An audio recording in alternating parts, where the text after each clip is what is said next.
సంబంధించి అప్పుడు యూపీఏ ప్రభుత్వం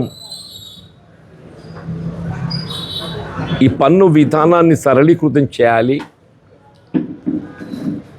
వినియోగదారులపై ఏదైతుందో పన్ను భారం తగ్గింపు చేయబడే విధంగా ఉండాలని చెప్పనే భావనతోని ఈ జిఎస్టీ విధానాన్ని రూపొందించడం జరిగింది. సరే, తదుపరి 2014లో అధికారానికి వచ్చిన ఎన్డీఏ ప్రభుత్వం అంటే బేసిక్గా ఏ లక్ష్యంతోనైతే జిఎస్టీ విధానాన్ని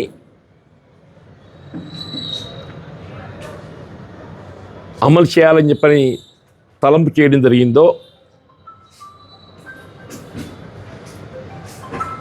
దానికి అనుగుణంగా పన్ను విధానం సరళీకృతం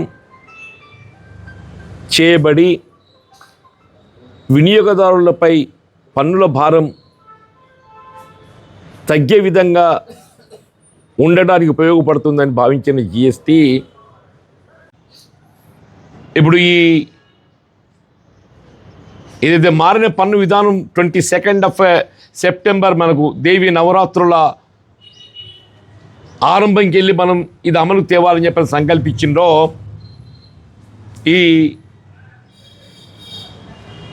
స్లాబ్ అనేది ఏదైతుందో ఇది ఓల్డ్ స్టాక్ న్యూ స్టాక్ అని చెప్పని ఈ షాప్ కీపర్స్ ఏ పన్ను వసూలు చేస్తున్నా ఇప్పుడు తెలుస్తలేదే.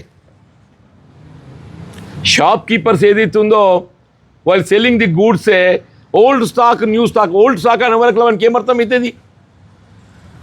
ఇప్పుడు మీ షాపుకు పోయినామంటే we feel it's a new stock. ఇవాళ 22కి వెళ్ళి ఏదైతుందో కొత్త పన్ను విధానం అమలు చేయబడుతుంది కాబట్టి ఏదైతుందో ఆటోమేటిక్గా ఆ ప్రైస్ వీళ్ళు పాత పన్ను విధానం మళ్ళీ వీళ్ళు అమలు చేసే దాన్ని అరికట్టాలి. అందుకోసమే నేను జిల్లా కలెక్టర్ విజ్ఞప్తి చేస్తున్నా, ప్రతి వ్యాపార కేంద్రం ఏదైనా కానీ ఈ సేల్ పన్ను ఏ స్లాబ్లో వస్తుంది, గతంలో ఏ ప్రైస్ ఉండే,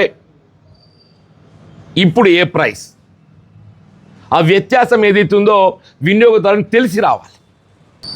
ఒకే దేశం ఒకే పన్ను విధానం దాన్ని జిఎస్టీలో చేర్చి 18% స్లాబ్లో దాన్ని చేర్చగలిగినట్టయితే మీ రాష్ట్రాలకు 60% ఇవ్వండి. ఎందుకంటే రాష్ట్రాలకు వేరే ఇతరత్ర ఆదాయాలు లేవు, రాష్ట్రాలకు ఇతరత్ర ఆదాయాలు లేవు